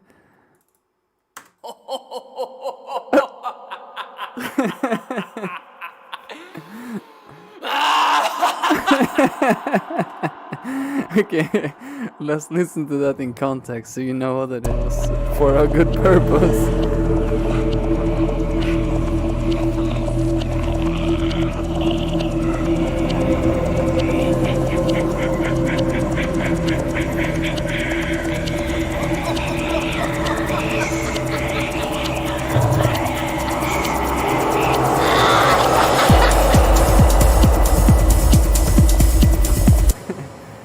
So yeah, they won't teach you that in any school. I'm pretty sure of that. So we basically went through all the sounds so far.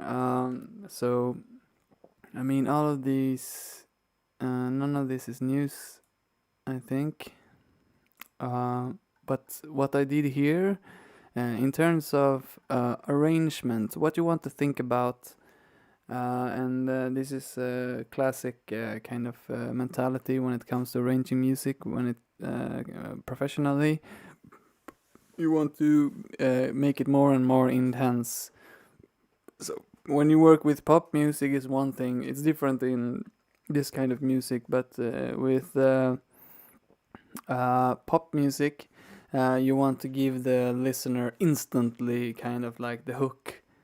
You want them to, like, in the first 10 seconds or something, you want to have them hooked. Here we're building it a bit longer, but what I take from that, and like everything else, it's about finding inspiration, understanding why they do different kind of things, can help you to use that in your own way. And what I have done here, for instance, in this track, which resembles pop music, is that maybe in the first part of the track, maybe you have the verse, and then you have the chorus, and then you have a verse, and then the chorus, and then you have a short part, and then the chorus again, and then the chorus again, perhaps, just to like really milk the track. Here,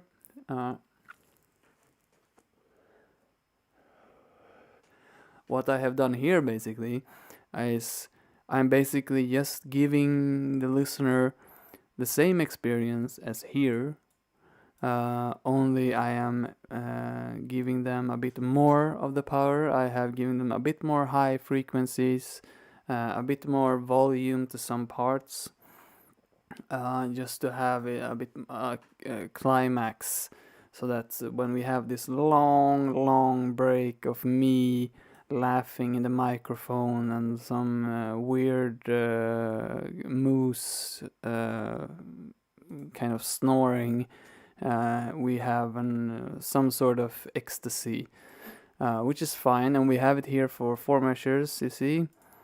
And then after that, everyone is smiling, dancing, and feeling that fine.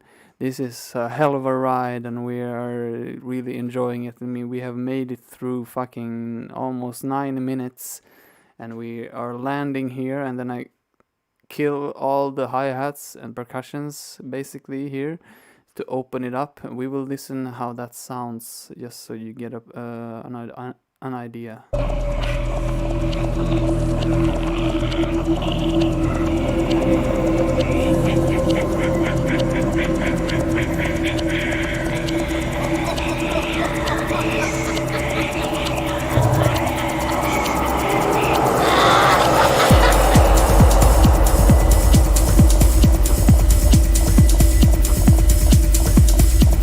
Again, you think you have all of it, but then you have this one coming, I think.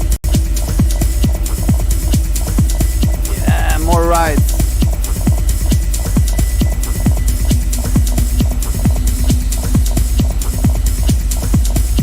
And it's a short one. Woo!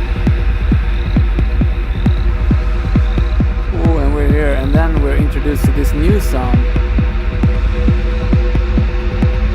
Is it this one? Yeah, here. This one comes in.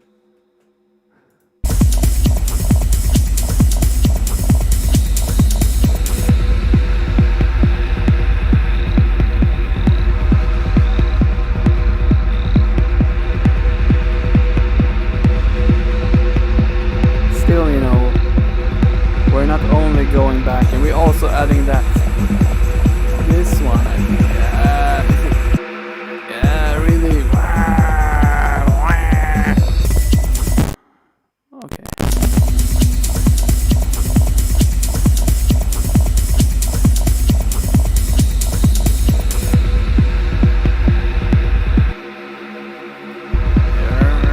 You see, and it goes up here in volume. You see, before it was minus 24, and now we're minus 17. So we raised it by 7 decibels, which is psychologically, I think, maybe even technically, digitally, I think it's twice it's psychoacoustically, it's twice the volume. We did a vote on Patreon on what you wanted to know more about, and one of the things is sound theory. And what you need to know about decibels is that I think, okay, I might not be completely right right now. If you increase it by 3 decibels, it's actually double the volume technically, because it's logarithmically. So if you add 3 decibels, it's quite double the amount of energy. But for our minds to perceive it as double, we need to add 6 decibels to, let's say, our mixer. And here I added 7, so it's double the volume in this section right here. And we will hear it, because we have it here, for instance. Let's see here. It's the same sound.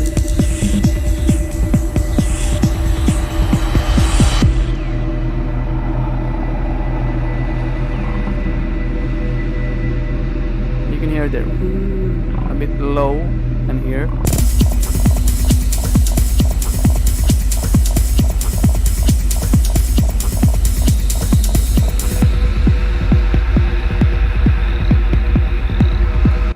Plus 6 decibels, I think, is twice the perceived volume. And I'm really looking forward to making the videos on sound theory, because when I was studying sound at the university, one of the most mind-blowing and inspirational parts of the whole thing was actually understanding what sound is. Like, what is a sound wave? What is a square wave? What's the difference? How does it affect the air particles in the room? And how does that affect our ears? And how does that make a microphone transmit it into an electrical current? What is an electrical current? How is sound in our room transferred into electricity in a wire? What's inside a wire, and how is a filter affecting that, and all these kind of things. It's so amazingly inspiring, and once you understand it, it's very simple. It's very, very simple, actually, and I am really looking forward to explain to you how that works. But now we're talking about the arrangement, and this is the impact I wanted here, just to have the ecstasy here, to really give a reward for everyone, all of you 10 people here sticking by, to have something to, thank you for paying me for staying for this whole horrible break of you laughing in the microphone.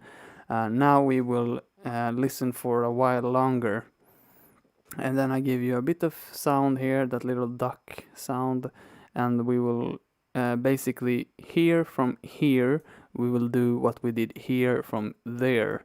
You see, it's smaller, but we're doing it again, and that's a good fundamental concept to think about when you're doing the arrangement. You build it slowly,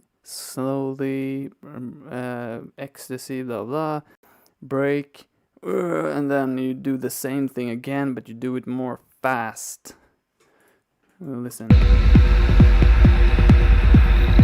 have a new sound here. Yay. This one is also new, and this one.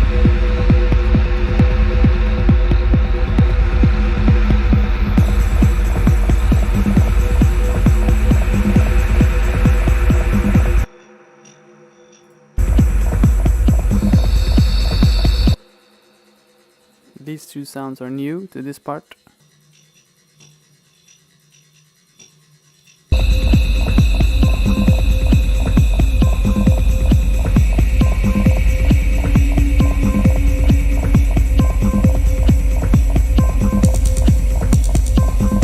And all of this, we already heard this.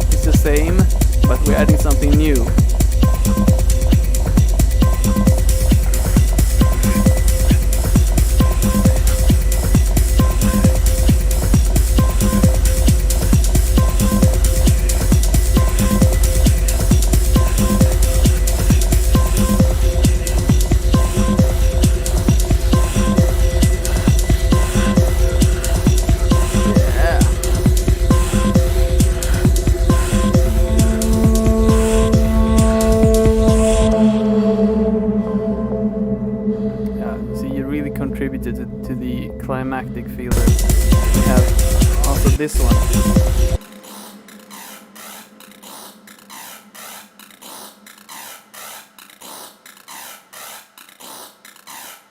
Also new sound.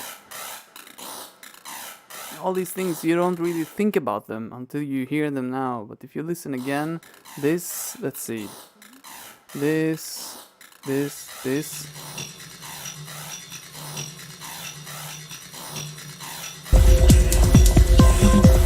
We turn them off.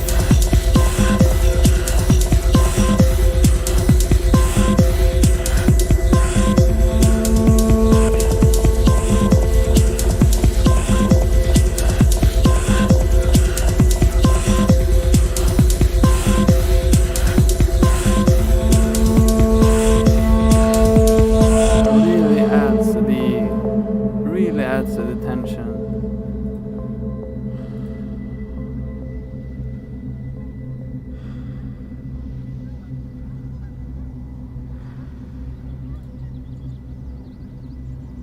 I'm glad to make you anxious, by the way, Mr. Lizard.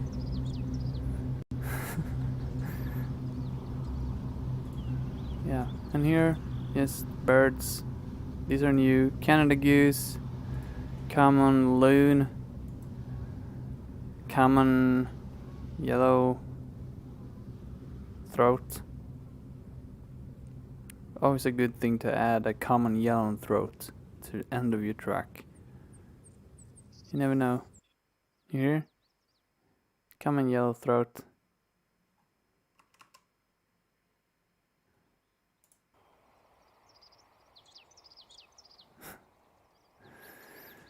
Yeah. Did we have, what happened here? Did I have any vocals here? No? It looks like it, but oops. Okay, we need to listen to that, I think.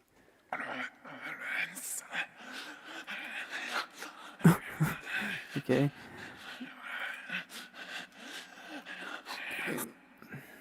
Mr. Lizard, I advise you to turn off your sound for just a few seconds.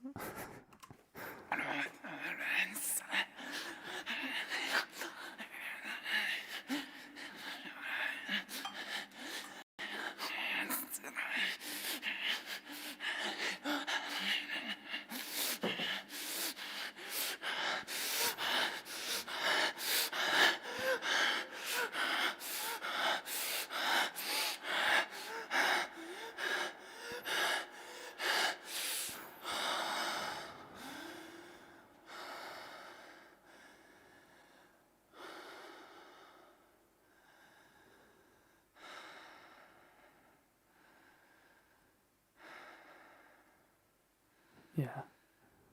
And I think we can all feel the relief of finally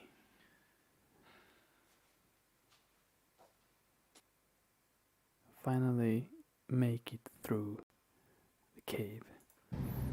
Let's see if we can even hear it in the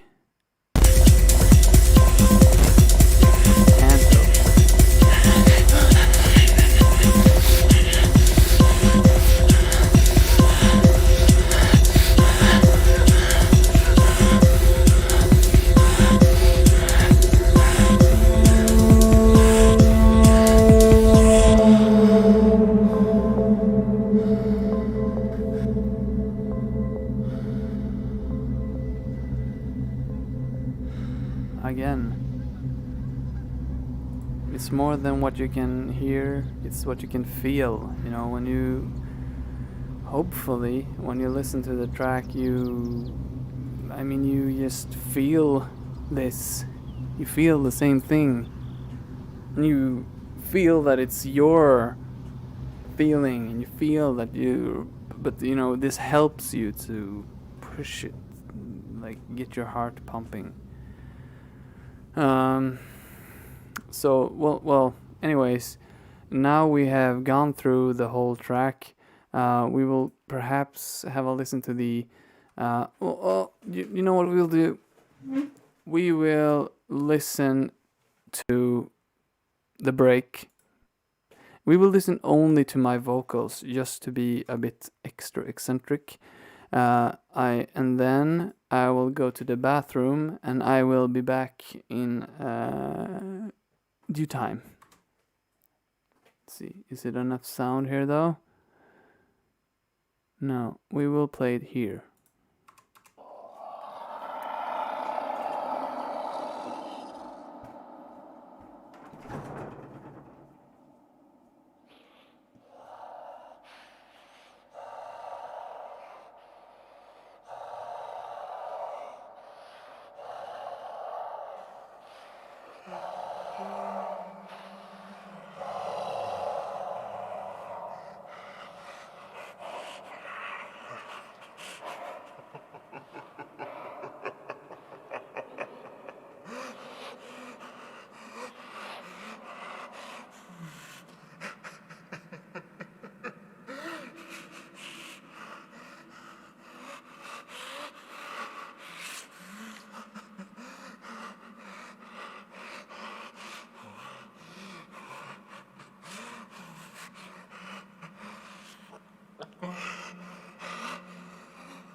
Okay, I'm back. I hope that was enjoyable. Now we will go through the return channels, and let's see here. I just want to bring some attention to the poll that we had on Patreon recently, where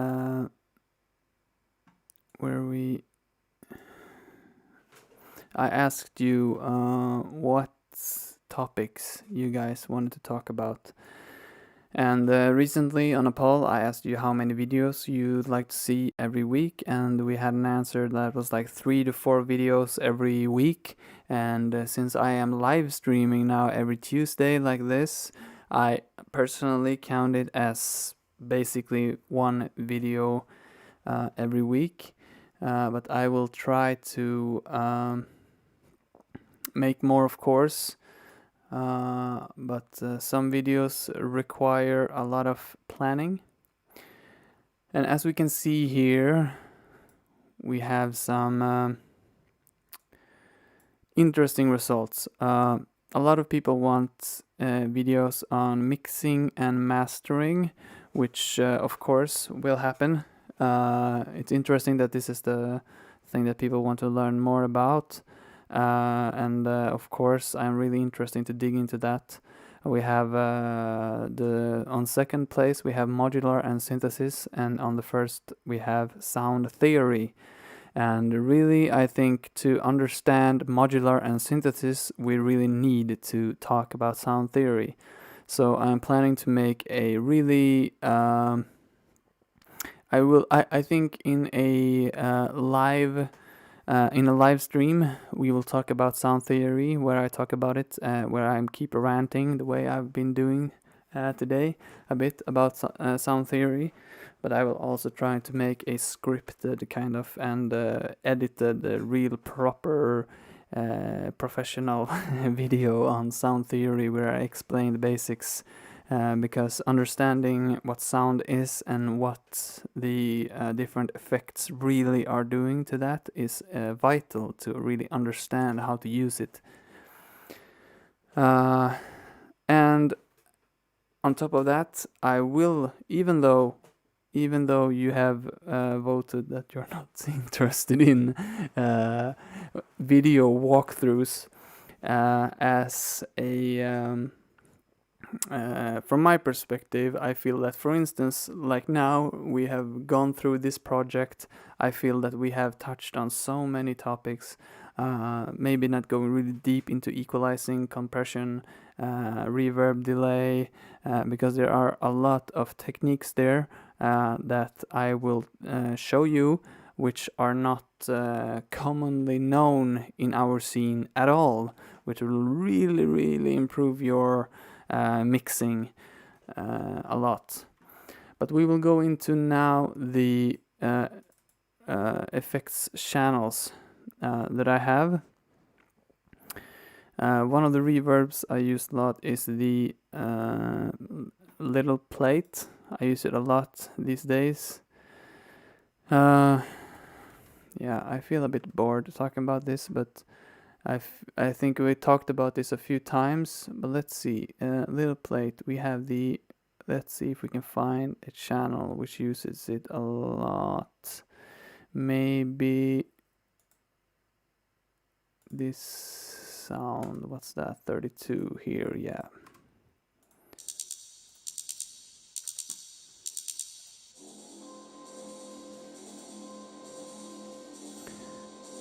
And what I try to do when really just briefly talking about the return channels, it's having this one, a lower kind of reverb, which builds an atmosphere from the bottom, like something that reverberates from the floor and the walls, you know. And then you have a brighter reverb, which pulls elements more in your focus. And then there's a room reverb, which is a bit shorter. Do we have one here, the synth, for instance? Let's see, the 45.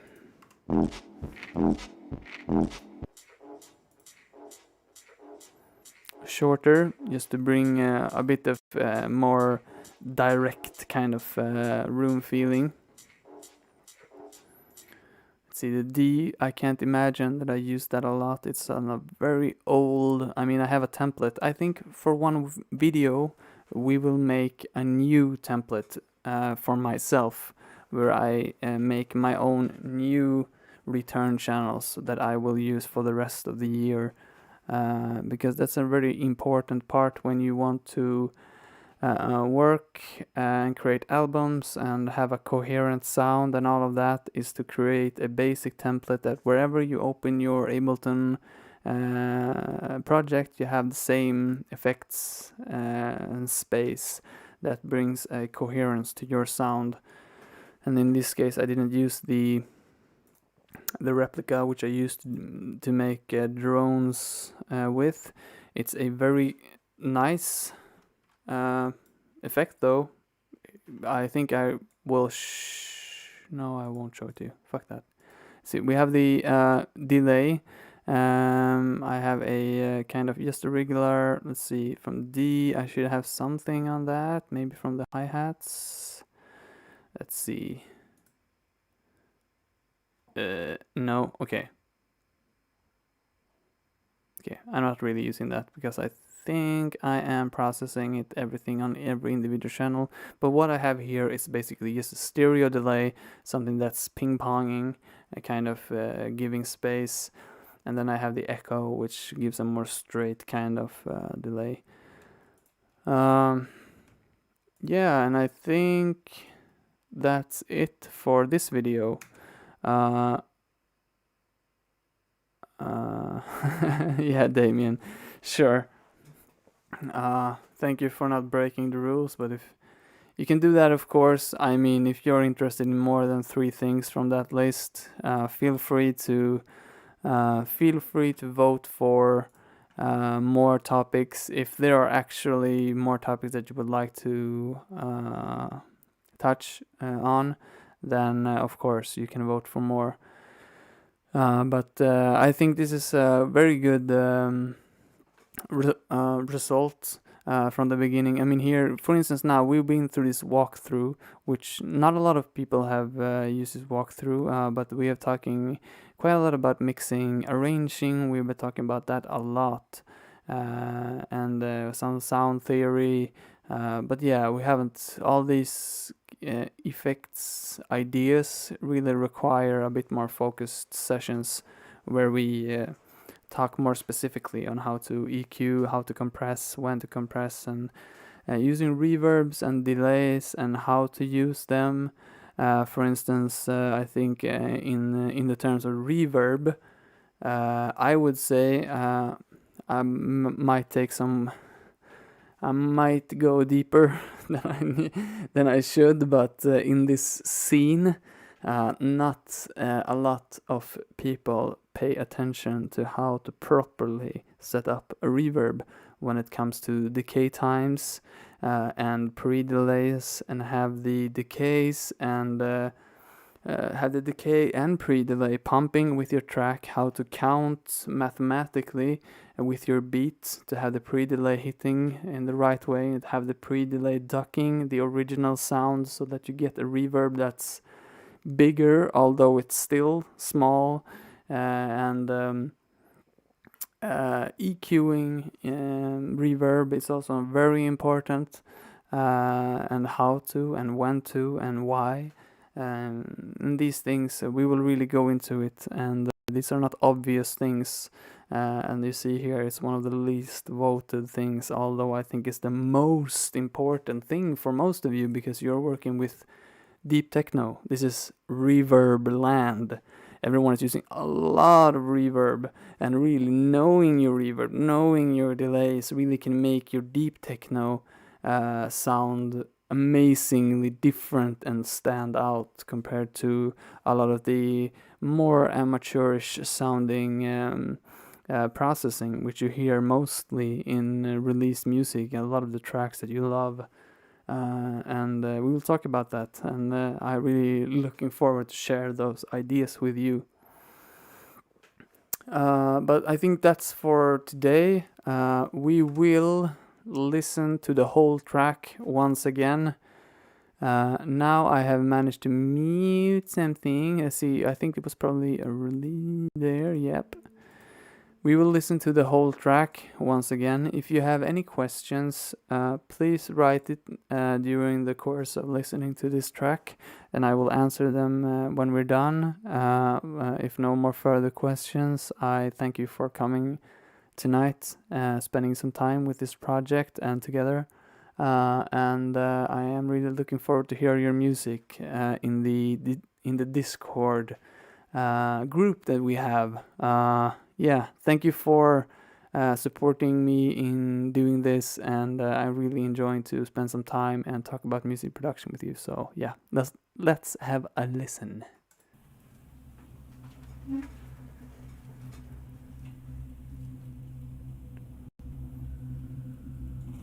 Okay, bonus, we will listen to this.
sorry for that Discord loading.